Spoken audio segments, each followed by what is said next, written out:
know ye who's coming? If John Quincy not be coming. Brief background. John Quincy Adams was our 6th President of the United States. He was also the oldest son of our 2nd President of the United States, known as John Adams. He was also known as one of the greatest diplomats and secretaries in the U.S. Born in Massachusetts on July 11, 1767, at the age of 10, he traveled with his father overseas consistently. At the age of 14, he was receiving training from his father and going to school at the time. That same year, he served as secretary and translator to diplomat Francis Diana in Russia. At the age of 16, he was serving as secretary to his father. He also became fluent in many languages, such as French, Dutch, and German. At the age of 18, he returned home and attended Harvard, where he graduated in 1787. John Quincy Adams made great contributions to the shaping of American foreign policy. During the War of 1812, expansion of the Union was aimed to the north. American forces invaded Canada, which was ruled by Britain at the time. British blockades cut off most trade, and troops even marched to Washington and set fire to the White House.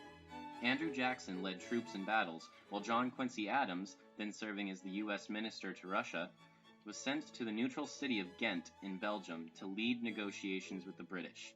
After months of negotiations, the Treaty of Ghent was signed, bringing about status quo antebellum, or the state existing before the war. This was seen as a great save for the U.S., as the country was on the verge of bankruptcy but was able to end the war without loss of land and resume trading with Europe. One other greatly significant contribution Adams made to U.S. foreign policy was the Monroe Doctrine. Secretly authored and issued in 1823 by Adams, who was now Secretary of State and eyeing the presidency, it came at a time when almost every Latin American country had fought for and gained their independence from Spanish and Portuguese rule. Anticipating efforts by Spain and Portugal to recolonize and reclaim Latin America, and by Russia to colonize the West Coast, the doctrine denounced any such efforts and declared that they would endanger our peace and safety. The aim of the doctrine was to prevent further colonization in the entire Western Hemisphere, allowing for U.S. expansion westward and also to sustain safe, free trade between Europe and the Americas. And although the U.S. did not possess a navy strong or large enough to enforce the doctrine, Britain did, and seeing as free trade was in Britain's best interest, they aided in enforcing the doctrine, protecting the Americas from future colonization by Europeans and allowing transatlantic trade to thrive.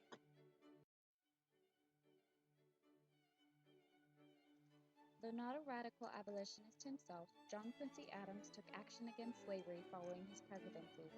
He referred to slavery as the great and foul stain upon the North American Union. When Missouri was able to obtain statehood in 1820, all amendments to prohibit slavery within the state were rejected. However, the following compromise led to the agreement that new states above the Missouri Compromise line would be free, while new states south of that line would be slave states. So Missouri developed as a slave state, Maine as a free state. Adams argued that although the negotiated outcome was best for the Union at the time, the states should have revised and amended the Constitution to purify themselves of slavery for a better future for Northern America. He convinced many members of the Congressional Committee that not only slavery threatened the civil liberties of all, but that some of the current congressional procedures did as well. The so-called gag rule that had been previously adopted by Congress tabled all petitions relating to slavery, meaning that they would neither be heard nor debated. However, in 1844, Adams successfully swayed the House of Representatives to agree that such a rule violated the constitutional right to petition, and the gag rule was suspended. This meant that, henceforth, petitions regarding slavery could be discussed and changes could be made.